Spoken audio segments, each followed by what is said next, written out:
Once again, our lecture number 6 will be on movement along the same demand curve and shift in demand curve. बहुत ही आसान topic है, हम इसको समझने की कोशिश करते हैं. Let's come to the topic.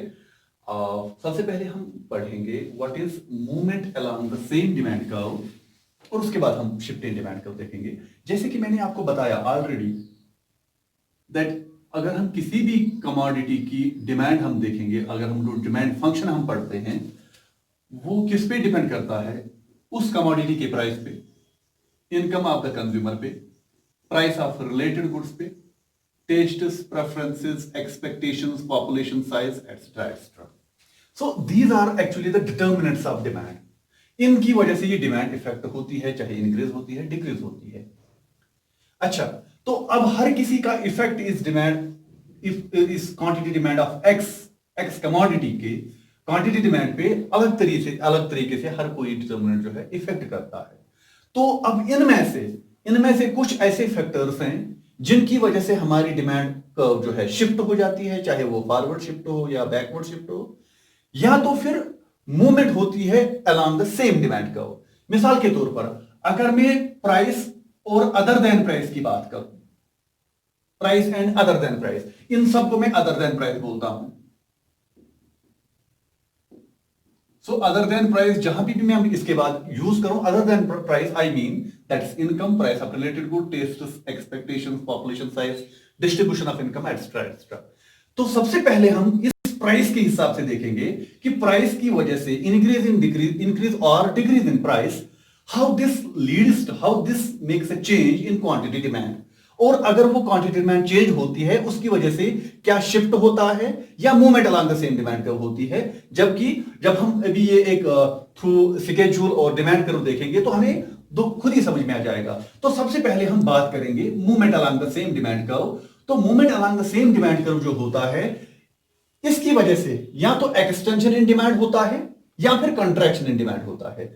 इस movement along the same demand curve की वजह से या तो एक्सटेंशन इन डिमांड होता है या फिर कंट्रैक्शन इन डिमांड होता है. अब ये एक्सटेंशन और कंट्रैक्शन क्या है? Extension simply means if quantity demand of X increases, it increases due to decrease in the price of commodity, due to increase in the price of X. हम quantity demand of X increases due to decrease in the price of x, that is known as extension. And what is contraction? Contraction is simply that quantity demand of x decreases due to increase in the price of x, due to increase in the price of x. अब हम इसको थोड़ा सा समझने की कोशिश करेंगे और जहां पे आपको ये अच्छे से क्लियर होगा, हम एक जो है मिसाल के तौर पर हम यहां पे एक स्केड्यूल बनाएंगे.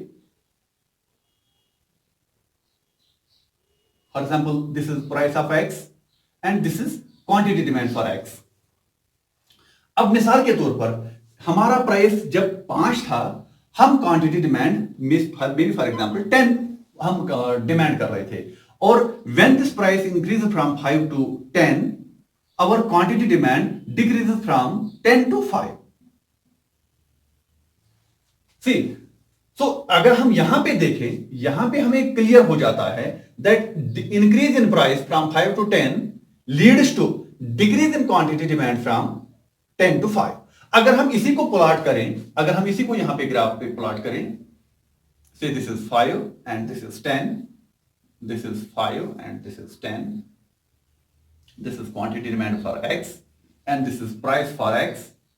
अब जब हम ये प्लॉट करते हैं that at 5 quantity demand is 10, तो हम इसको ग्राफ की सूरत में प्लॉट करेंगे, और at when price increases from 5 to 10, our quantity demand decreases from 10 to 5. और अगर हम इसी को, इन्हीं दो पॉइंट्स को अगर हम डिमांड करो, जब हम इसकी वजह से प्लॉट करते हैं, say for example this is a point and this is B point. See when price increases from 5 to 10, price increases from 5 to 10, quantity demand decreases from 10 to 5.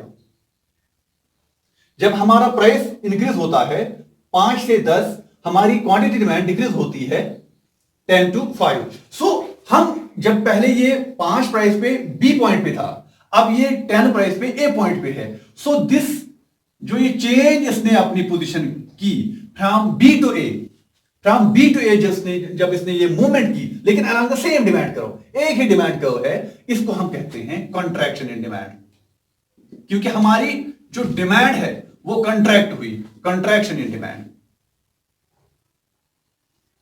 So contraction in demand आपको समझ में आया होगा, that our demand decreases due to increase in price, that is one of the, that is contraction in demand. अब हम इसी तरीके से एक्सटेंशन इन डिमांड देखेंगे। एक्सटेंशन इन डिमांड कैसे होगा, मिसाल के तौर पर अब हम थोड़ा सा इसमें चेंजेस लाएंगे।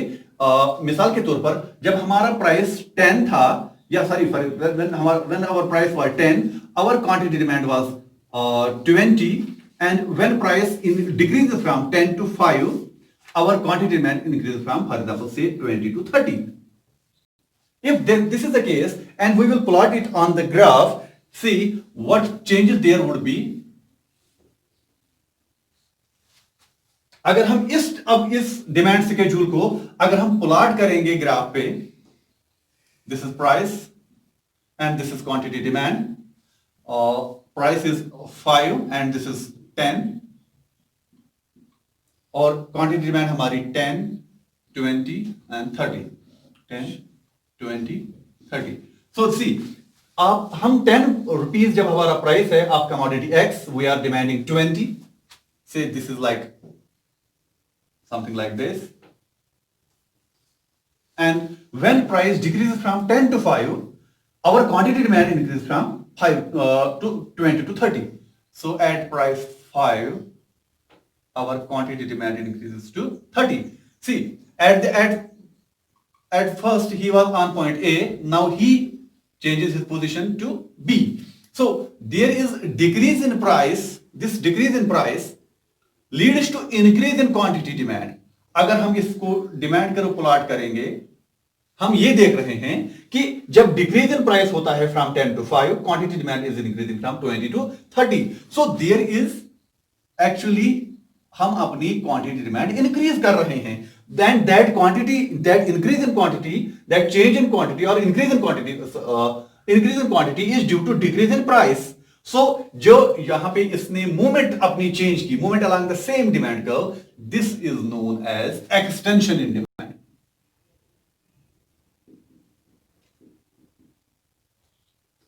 सो हमने समझा एक्सटेंशन और कंट्रैक्शन में हमने ये देखा कि चाहे डिमांड इंक्रीज होती है या डिक्रीज होती है, it is only due to change in price. When the change in quantity demand either increase or decrease is due to price, that is known as movement along the same demand curve. अब इसके बाद जो shift in demand करो है, shift in demand करो जो होगा वो अब इस प्राइस ऑफ एक्स के बगैर जितने भी अदर देन प्राइस है, चाहे वो इनकम है, प्राइस ऑफ रिलेटेड गुड्स हैं, टेस्ट्स हैं, प्रेफरेंसेस हैं, एक्सपेक्टेशंस हैं, पॉपुलेशन साइज है, डिस्ट्रीब्यूशन ऑफ इनकम है. Now we will go directly to shift in the demand curve.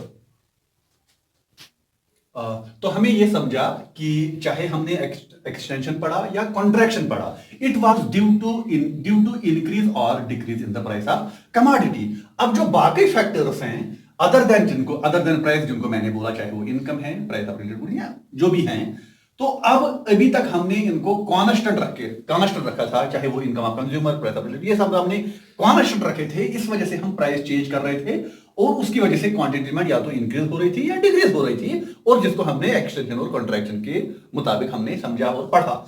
और अब जो है, अब हम क्या करेंगे, अब हम इनको चेंज करेंगे. Now we will keep price constant, we will keep price constant, rest of the factors will change, and how they react, how they change this quantity demand, whether they shift or otherwise, वो हम देखने की कोशिश करेंगे. मिसाल के तौर पर सबसे पहले हम इनकम ऑफ कंज्यूमर ले लेंगे. इस इनकम ऑफ कंज्यूमर की वजह से, इसके इंक्रीज या डिक्रीज होने की वजह से quantity demand of that very commodity, क्या वो इंक्रीज होती है, डिक्रीज होती है, वो हम देखने की कोशिश करेंगे. लेकिन जैसे कि हमने ऑलरेडी भी पढ़ा हुआ है, समझा हुआ है, that increase in income of consumer leads to increase in quantity demand of the commodity. ये तो जनरल व्यू है आपका. और decrease in income leads to decrease in quantity demand of the commodity. So irrespective of what we are here learning is that increase and decrease in income leads to increase and decrease in quantity demand. Subject to condition, price of the commodity is constant. If we will plot this on the graph and to understand it more clearly, see, for example, I am keeping price constant at, for example, say 5. It is price, it is quantity demand. And for example, if we are demanding this much of quantity at price 5, say for example, we are demanding 10, when our income is, for example, whatever the income is, at this income level, say for example, we are demanding this much at point A. At point A or at point I or at 5, we are demanding 10 units of the commodity. Now, you just assume your income increases. Say for example, up to this very point, आपकी income जो थी, for example, 50,000 थी. Now, and जब आपकी income 50,000 थी, आप 5 रुपए price पे 10 units of the commodity were demanding. Now for example your income increases from 50 to 60,000. Your income increases from 50 to 60,000. Price is constant. Do you think our income, our demand will increase or decrease? Obviously, it will increase. How? Because your purchasing power will increase. Because price is constant, your purchasing power increases, your income increases. तो आपकी जो demand है वो increase हुई है from A to B. From A to B. For example, अगर आप अभी तक 10 यूनिट्स का ये डिमांड कर रहे थे, now you will demand 20 units. So this is simply due to increase in income. सो हमने क्या देखा कि हमारी जो डिमांड करो है, जो अभी तक डीडी जो डिमांड करो थी, वो अब चेंज या शिफ्ट हुई है डी डैश. सो यहां पे अभी तक जो हमने इससे पहले पढ़ा था, वहां पे जो मूवमेंट हुई थी वो along the same demand curve हुई थी. लेकिन यहां पे क्या हो रहा है, that our demand curve is shifting. It may be it may be forward shift और it may be downward shift. अब ये तो यहां पे फॉरवर्ड शिफ्ट है, but it is forward shift in the sense that this demand has increased from A to B or D dash to DD to D dash because our income increased from 50 to 60,000.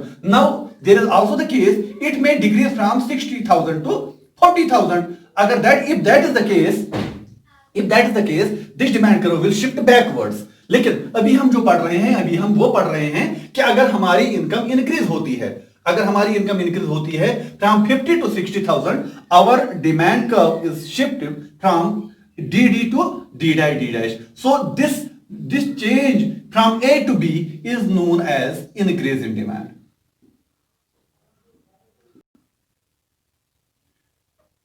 Now अभी तक हमने ये देखा कि जब हमारी income increase होती है, उसकी वजह से हमारी डिमांड कर्व जो है वो शिफ्ट हो गई. That is known as increase in demand. Same is the case अगर हमारे प्राइस, अब यहां पे क्या एक चीज हमने देखा कि इनकम इंक्रीज हुई. अब दूसरा चीज जो हम देखेंगे वो है price of related goods. Price of related, we are talking about X. अब अगर प्राइस ऑफ वाई इंक्रीजेस, अगर हमारे प्राइस ऑफ रिलेटेड गुड्स जो हमारे क्रॉस इफेक्ट देखते हैं, अब इसके प्राइस इंक्रीज होने की वजह से क्या होगा इसकी डिमांड पे, ये भी क्रॉस इफेक्ट यहां पे सब्स्टिट्यूट्स के मामले में क्या होता है, वो जो है पॉजिटिव होता है. तो उसकी वजह से भी हमारी जो डिमांड कर्व है वो शिफ्ट हो जाएगी फ्रॉम ए टू बी. इसी तरीके से जो है टेस्ट प्रेफरेंसेस, तो जब वो किसी चीज के प्रति बढ़ेंगे तो हमारी डिमांड कर्व वहां पे शिफ्ट हो जाएगी फ्रॉम ए टू बी. तो डिमांड कर्व इसी तरीके से डी से टू शिफ्ट हो जाएगी टू डी डैश. और इन ऑल द केसेस अगर ये इंक्रीज हो रहे हैं तो हमारी डिमांड अगर ए से बी शिफ्ट हो रही है तो हम उसको कहते हैं इंक्रीज इन डिमांड. तो अब अगर ये इंक्रीज इन डिमांड है, अब हम दूसरा केस ले लेंगे. यहां पे हम प्राइस इसी तरीके से हमने कांस्टेंट रखा. For example at 5 and we were demanding this much of quantity. For example, say this is DD, and at 5.5 we were demanding, say for example, 30 units of X. This is quantity of X, quantity demand for X, and this is price for X. Now, for example, you are at point A. So at rupees 5, you are demanding 10, and at that very time, your income was, say for example, 50,000. So at 50,000, you are demanding 30 units of commodity X when price of X is 5. Now, if your income decreases from 50 to 40,000, obviously अगर आपकी ability भी decrease होती है, आपकी income ability to पे आपका decrease होता है, ऑब्वियसली जो आपकी डिमांड करो है वो शिफ्ट हो जाएगी, क्योंकि प्राइस आपका कांस्टेंट है, so it will shift backwards from A to B. अभी मैंने फॉरवर्ड शिफ्ट बताया था, अब मैं डाउनवर्ड शिफ्ट की बात कर रहा हूं, जहां पे आप डिमांड कर रहे हैं say for example 20 units of X. तो हमने क्या देखा कि इंक्रीज इन डिमांड में quantity demand of X increases with increase in these factors whether it is income other than price जो भी हैं। तो जब उन quantity demand of X increases not due to change in price but due to change in other factors, ये बहुत ही important point है, यहां पे आपको याद रखना है। एक्सटेंशन और कंट्रैक्शन किसकी वजह से होता है? Due to change in price. और इंक्रीज और डिक्रीज इन डिमांड किस वजह से होता है? ये इंक्रीज और डिक्रीज इन डिमांड जो होता है वो अदर देन प्राइस फैक्टर्स की वजह से हो जाता है। ये बहुत ही इंपॉर्टेंट आपको क्वेश्चन ये बहुत ही इंपॉर्टेंट पॉइंट आपको याद रखना है कि जो भी शिफ्टिंग फैक्टर्स हैं अदर देन प्राइस, जो भी फैक्टर्स हैं इनको हम कहते हैं शिफ्टिंग फैक्टर्स। शिफ्टिंग फैक्टर्स क्यों?